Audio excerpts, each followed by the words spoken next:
Islamic सवाल करेंगे आपसे, इजाज़त है? इजाज़त। माशाल्लाह। ये बताएं कि नमाज के कितने शराइत होते हैं? नमाज में 6 शराइत होते हैं। नमाज के 6 शराइत होते हैं, कौन कौन से? पहला तहारत, दूसरा सितर औरत, तीसरा इस्तिकबाल किबला, चौथा वक्त, पांचवा नियत और छठा तकबीर तहरीमा। माशाल्लाह अज़्ज़ल। अच्छा ये बताएं कि तहारत का मतलब क्या होता है? पता नहीं है। पता नहीं है?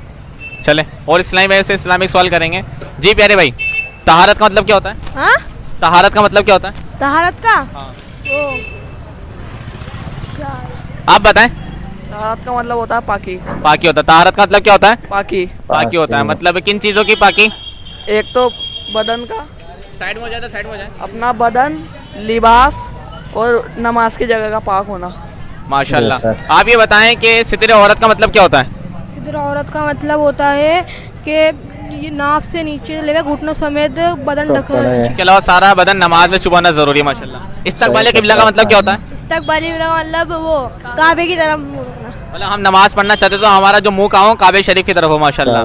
अच्छा, वक्त का मतलब क्या होता है? नमाज में वक्त का जो शर्त है, नमाज वक्त का मतलब क्या होता है? जिस नमाज का टाइम है उसमें वही नमाज पढ़ना चाहिए। मतलब जिस नमाज को हम पढ़ना चाहते हैं उस नमाज का वक्त शुरू होना जरूरी है, जैसे कि जोहर में जोहर का। माशाल्लाह। आप ये बताएं कि नियत का मतलब क्या होता है?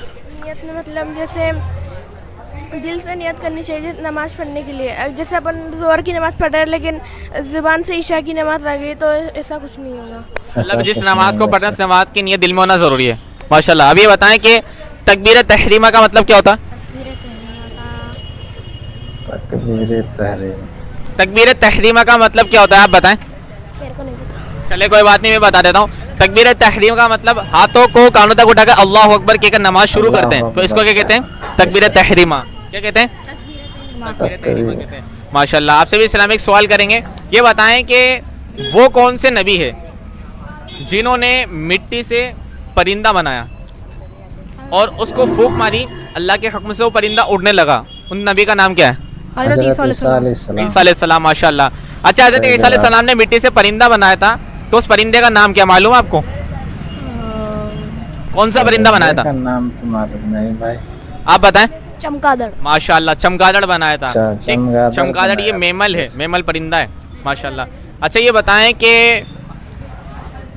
हज़रत ईसा अलैहिस्सलाम जो थे वो बच्चों को क्या बता दिया करते थे? घर के कुछ मामलात बता देते, क्या बता देते हो? उसके बाद में कुछ भी जब बच्चे मकतब पे ईसा अलैहिस्सलाम के पास पढ़ने आते थे तो वो बच्चों को पढ़ाते भी थे माशाल्लाह, साथ में घर के मामलात ही बता देते। क्या बताते थे? वो घर के मामलात में ये बताते थे कि जो माँ बाप अपना खाना या कुछ चीज़ घर में छुपा देते वो बच्चों को बताते थे। जो खाना खाते थे और जो घर में छुपा के रखते थे ईसा अलैहिस्सलाम बच्चों को उसकी खबर दे दिया करते थे। माशाल्लाह। अच्छा बताएं कि हज़रत ईसा अलैहिस्सलाम जो है इन्होंने अल्लाह के हुक्म से मुर्दे जिंदा किए, अल्लाह के हुक्म से। माशाल्लाह। तो किसी नबी की जो औलाद है उनको भी जिंदा किया था, उन नबी की औलाद का नाम क्या है, बात बताएं। हज़रत नूह अलैहिस्सलाम। हज़रत साम बिन नूह अलैहिस्सलाम। माशाल्लाह, बहुत ज़बरदस्त। अच्छा ये बताएं कि हाँ, नाखून कौन से दिन काटना मुस्तहब है? बुधवार। बुधवार के दिन नाखून काटना मुस्तहब है, बेहतर है? नहीं, कब काटने दिन? जुम्मे के दिन नाखून काटना मुस्तहब है। क्या फजीलत है इसकी? इसकी फजीलत आप मतलब 10 दिन तक आपको सवाब मिलता रहेगा। मतलब ये माशाल्लाह, मतलब जो तो जुम्मे के दिन नाखून काटता है तो वो 10 दिन तक मुसीबतों बलाओं से महफूज कर दिया जाता है। कौन से दिन नाखून नहीं काटना चाहिए? मैं बुधवार के दिन नाखून नहीं काटना चाहिए। क्यों नहीं काटना चाहिए बुधवार के दिन नाखून? क्योंकि उस दिन सफ़ेद दांत की बीमारी होने का, बर्स की बीमारी जाने का अंदेजा, सफ़ेद दांत की बीमारी। माशाल्लाह। क्या नाखूनों को दांतों से काट सकते हैं? जी नहीं। क्यों नहीं काट सकते? क्योंकि ऐसे काटने पर बर्स की बीमारी हो सकती है। हाँ, और जो नाखूनों में मेल वगैरह होता है वो पेट में जाकर भी बीमारी करेगा। बैक्टीरिया सब चल जाते हैं जो माशाल्लाह। वालेकुम सलाम रहमतुल्लाहि व बरकातुहू। हाँ, शायन आते हैं ना, वो फरहान भाई के साथ चले गए। हाँ चलो, वालेकुम सलाम रहमतुल्लाहि व बरकातुहू। माशाल्लाह। ये बताएं कि नाखूनों को कितने दिन के अंदर अंदर काट लेना ज़रूरी है? नाखूनों को 40 दिन के अंदर काट लेना चाहिए। अगर किसी ने नाखून को 40 दिन से ज़्यादा बढ़ा लिया तो वो बंदा गुनहगार हो सकता है। माशाल्लाह। अच्छा ये बताएं कि हाथों के नाखून काटने का तरीका क्या है? कि पहले सीधे हाथ की उंगलियों से सीधे हाथ की उंगलियों से लेकर छोटी उंगली तक ऐसे गिनती करके बताओ, ये मेरा सीधा हाथ है। 2 3 4 5 6 7 8 9 10।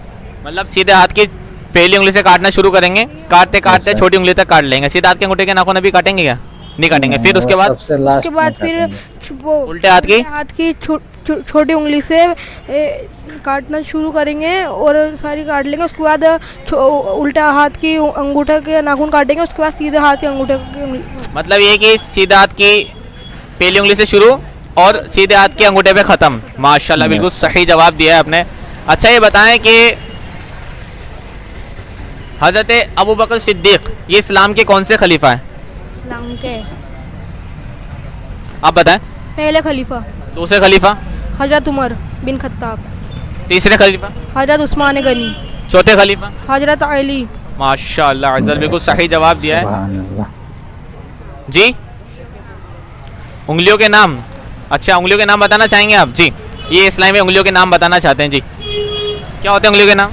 उंगलियों का नाम होता है पहली उंगली, छोटी उंगली, इसका नाम आमीन, फिर उसके बाद अमानत, फिर जन्नत, फिर शहादत होता है, फिर फ़र्ज। अंगूठे का नाम माशाल्लाह, एक बार उधर कैमरे की तरफ मुँह करके बताएं। आमीन, आमीन, अमानत, जन्नत, शहादत, फ़र्ज। मतलब आमीन, बेशक। अमानत, जन्नत, शहादत और फर्ज।